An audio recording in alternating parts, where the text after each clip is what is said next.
first carpet.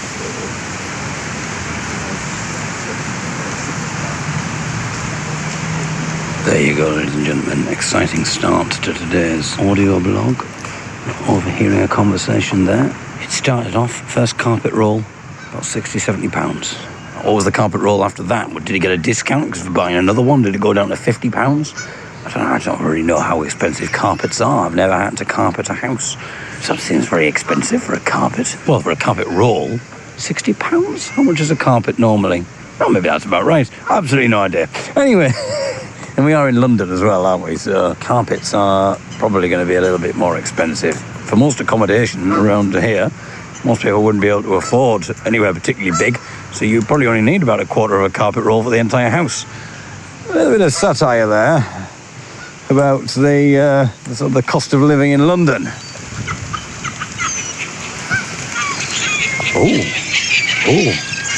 Oh, the excitement is, I don't know what's happening over here, but there's some excitement.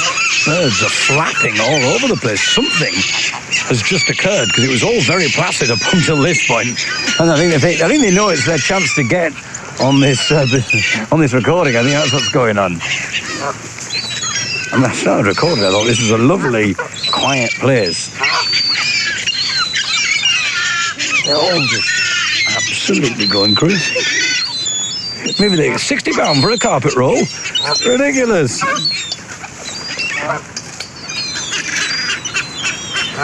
I'm now surrounded by ducks and geese. And I think it's calming down. Oh, a duck or a goose has just come so close to me, it ruffled the leg of my trousers. Oh, saucy little duck, plum saucy. I don't think I've said where we are yet. I've mentioned we're in London.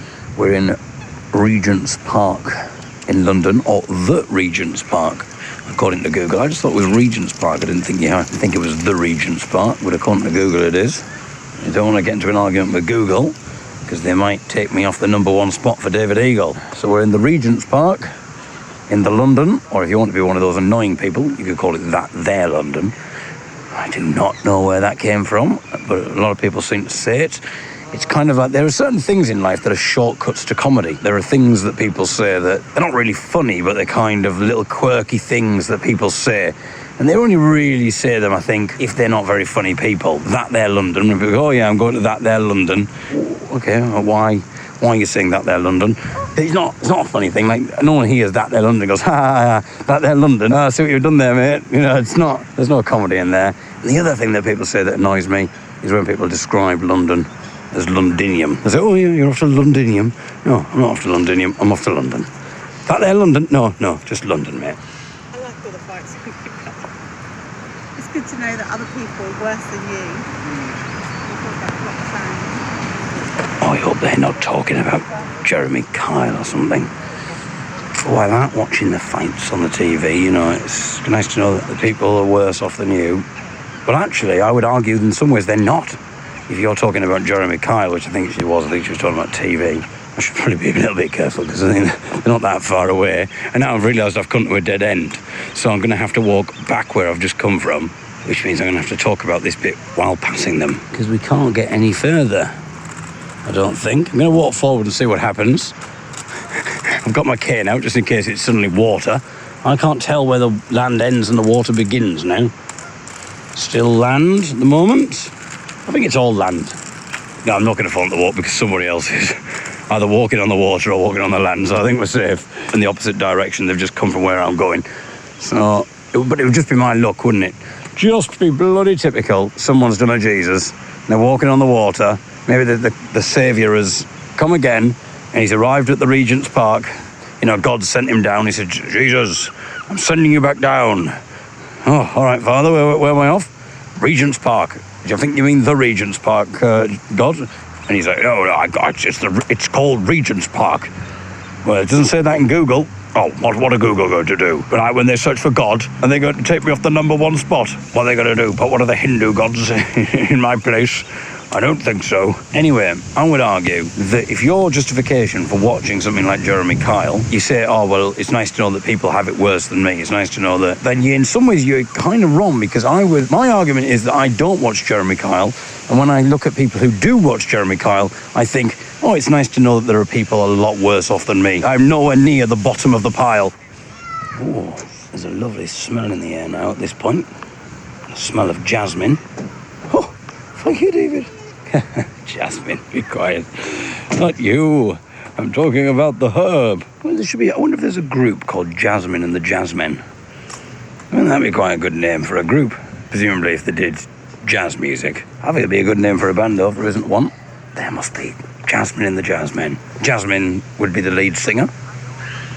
So she'd be the star of the show. She's the front man, but if she's got a great band behind her, the Jasmine. The bassoon player's been there a long time. He's a mainstay of the group. You know, all the friends in the band go, playing the bassoon, playing the buffoon more like. We're off to do a gig. Oh yeah, where you're off to? Off to that there, London. Oh, so Londonium. Hey, to play the buffoon. Hey. It's the kind of humour of the band. They're really good brass and woodwind players. Leave the band to Jasmine. She's rolling her eyes, just don't do any of those jokes on stage. You know, but Jasmine's really good. She manages to get it back on track. You know, she puts the men in their place. You know, and the audience like that. There was that moment when she went a little bit off the rails and she did that joke. She said, how do you saxophone? And then proceeded to do something rather unsavoury with a mobile.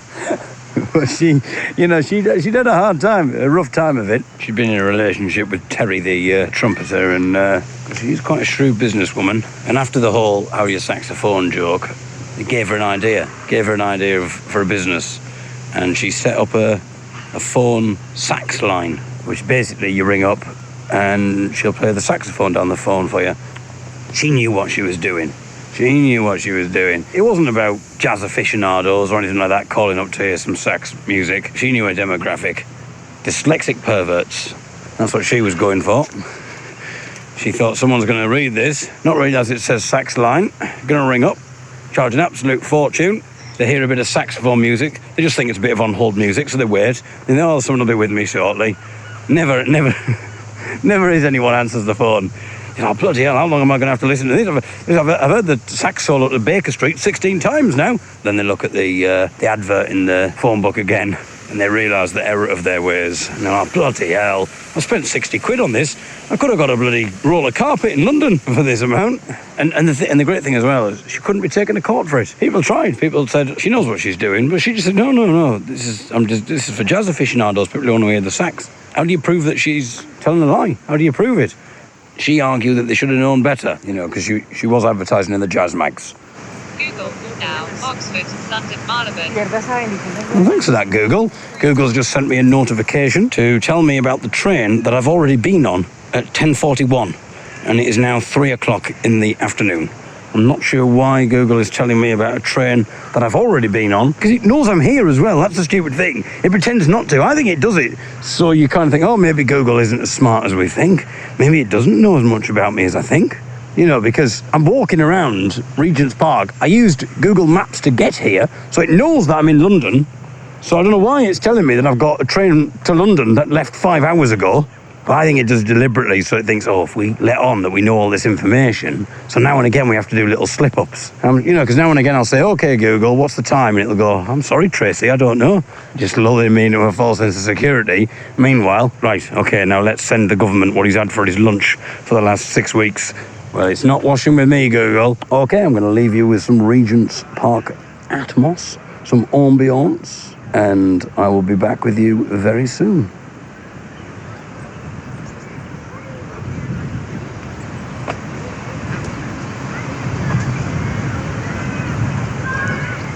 He was going to charge me £80 for this roller carpet. I thought, well, I suppose that's a good deal. I mean, you're not going to get it cheaper, are you, than that? Excuse me, mate. Oh, yeah. I just couldn't help overhearing your conversation there about the carpet. Oh, yeah. Well, you can actually get a roller carpet for £60. You're joking. No, I'm not joking, mate. I overheard someone talking about it earlier. Unfortunately, I can't tell you where it is. I'm just letting you know that that's the benchmark. What? How do you know my name's Mark? And how did you know I wanted a bench? Have you been following me? No, Mark. I didn't know your name was Mark. I'm saying it's the benchmark for carpets. What? Oh. Oh dear. I feel like such a fool. Oh, sorry, mate. And the weird thing is, my name isn't even Mark. I don't know why I was getting so paranoid. It's quite all right, my friend. What is your name? It's Jasmine. Ah, you don't fancy starting a band, do you, Jasmine? I don't suppose you know any men, do you? I think I might have an idea, Jasmine. Oh, you really? I hope you're thinking what I'm thinking. Well, maybe not, but, So, It's basically everything you want from a science museum, but you can touch everything. oh, steady on. Even the curators. Anyway, a broken character now, because the woman says, oh, it was everything you could want from a science museum, you can touch everything. Even the curators. Oh, never off duty. Thank you. Anyway, sorry, Jasmine. Anyway, David, how do you know my name? Oh, shit. I've been following you all this time. My name... Sorry, I shouldn't be laughing. My name isn't Jasmine. My name's Mark. Oh, shit. That's them coming for me. Oh, God. What's going on, Mark?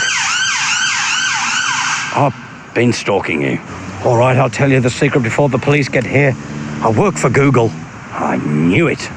I knew you were trying to lull me into a false sense of security. And you lied to me. What do you want from me? What do you want? I think someone's just got quite concerned because I said that rather earnestly. And I'm holding my phone and I've just shouted, what do you want from me? What do you want from me? But anyway, the police seem to be taking quite a while. They were quite close a minute ago. Where have they gone? Yes, my cunning plan seems to have worked. What have you done? Well, obviously I'm from Google, so I have the ability to crash a PC. I've been following you for quite a while. So how have you been doing it? Well, the last bit was a walk in the park. Oh, yes, I'm on a roll. What a shame I've got to leave. Right, I'm off.